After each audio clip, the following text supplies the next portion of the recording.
Well, I mean, with the Scott Adams thing, it was crazy because he started to respond to me because, before, see, my thing was with Scott was like, look, like, Scott, you obviously have no black friends, right? It's very clear. But he also said, he said, my black friends. All my black friends support me, right? He said, my black friends would invite me to the barbecue. Right. The niggas who invite you to the barbecue ain't invited to the barbecue.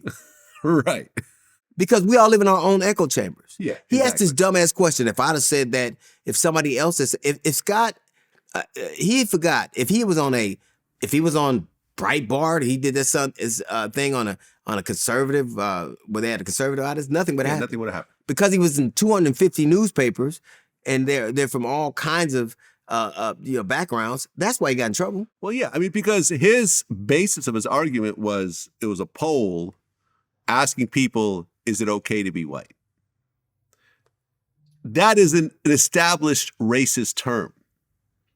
It's the equivalent of white lives matter. Right. Where from the outside, it looks like a totally harmless statement. Of course, white lives matter. Black lives matter. Asian lives matter. Everyone's lives matter, but it's purposely set up in a type of way to evoke a response. Is it okay to be white? Of course it's okay to be white. It's okay to be whatever you want to be. Right. But it's designed as a statement to trigger someone's, When did white men need triggering? The thing is, well, no, but the whole point was that certain black people in that poll said, no, it's not okay to be white. And he said, oh, see, this proves that black people are a hate group. And it's like, no, the black people understand that it's a racist term. There's an actual Wikipedia page about this. There's an ADL page about this. Like, it's okay to be white has been circulating on Reddit for a long time. It's insulting for me to virtually everything Scott said. White men have been saying in this country since the inception, since us arriving here. There's been no discernible difference. If you listen to white people talking about black people from the 50s, 60s, 30s, they always had the same mindset. So what is new now is the technical apparatus. But they're feeling this. What has been taken from white men? There's still corporate, judicial, bank. What has been taken from them? What do they feel like they lost? The only thing white people have lost they have lost the ability to do is to say nigga without consequences. That's it. What else have they lost? Donald Sterling said niggas made $2 billion saying it. Well, Joe Rogan said nigga, he made $150 million saying it. The Joe Rogan thing, I agree with you. Donald Sterling was forced to sell his team.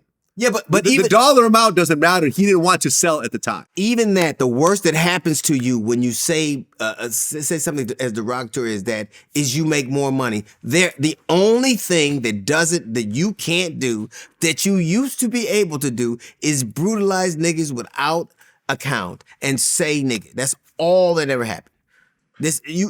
What can't you do now that you could before? Yeah, I mean it's interesting because we did an interview with Roland Martin. Mm-hmm. I didn't do the interview myself. Sean Perez did it.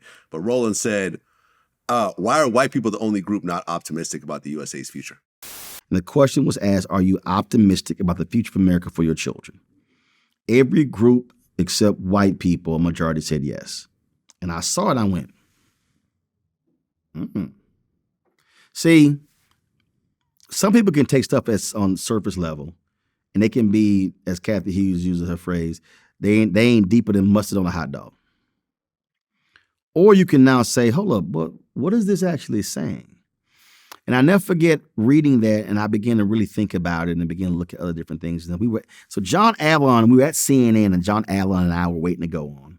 And John had written a book called Wing Nuts and all kind of stuff like that. So we were talking, and I said to John, John, we're living in the beginning stages of white minority resistance.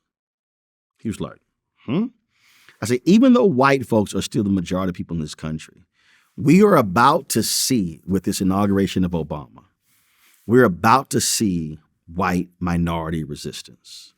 And so what then happens? Glenn Beck goes on, I think Obama hates white people. And then the Tea Party, and then the whole resistance to him. And then, the folks sending around the images of Michelle Obama and him as monkeys and all kind of stuff along those lines. And so I then began just to look at the politics and the discourse. And and just begin just to watch different pieces. And then I remember reading a story, and it may have been in Newsweek or Time, and it said at that time, the white death rate in 10 states was higher than the annual white birth rate. And I was like, uh-oh. And I started thinking about 2043. So when the story first dropped that America one day is going to be a nation majority of people of color, man, that was about 35 years ago. And I remember when it came out because I think it was supposed to be like 2060, 2055. That was going to be the case. So people were like, man, that's so far away. I'm going to be dead. But what happened? White people stopped having babies. You start looking at the birth rates for African Americans and for Latinos. Then you start factoring in immigration. All of a sudden, that went from 2060 to 2055, 2052, 2050, 2048, 2045, then 2043. So it's like, whoa. It was a huge shrink. Then it was like by 2039, the majority of the working force in America is going to be people of color. And then you start looking at the demographic shifts, and then also you start looking at the political shifts and the economic shifts. So you begin looking at all of a sudden, then you begin to see all of a sudden economic anxiety. It was always applied to white people. And I was sitting there going, how are white people the only people with economic anxiety? Black folks, by and large, are broke. We should have more anxiety than anybody else. But you begin to see how the demographic shift begin to dominate that. You know why? Because they have to, the idea of America, the only way that black people could survive in this country is that it would get better later, the future. Mm-hmm. It's interesting. If you made a time capsule for white people, it would go back to the 50s. If you made it for black people, it'd go back to it would go back to 2008. When there were things they were able to do. America looked a certain way and we couldn't talk. Yeah. And they weren't held to account. I've had a lot of friends who are in this business, and the older they get, the whiter they get. I'm like, wow, you, because when you're younger, it's different, but the older, because you revert back to what you were. What are they missing? What has someone taken away from them that they currently don't have, except the ability to brutalize and say shit? That's it. Yeah, I mean, look, when we started to go back and forth, because Scott started to respond to me, and I kept responding to him. You were retweeting some of my tweets to him and so forth. And I was like, look, Scott, like you said, you chose an area where there were no black people. Like that. That's crazy. And his response was like, where do you live, Vlad? And everyone, of course, Googled me, and I live in Calabasas. Right. I live in Calabasas. We both live in Calabasas. But in fact, I didn't choose to live because there were so few. But I wish there were more black people in my neighborhood. Right. Honestly. You went to what? You went to where the resources were the things you wanted were, right? Mm-hmm. The interesting thing about his premise is that black people and Mexican people were told where they had to live.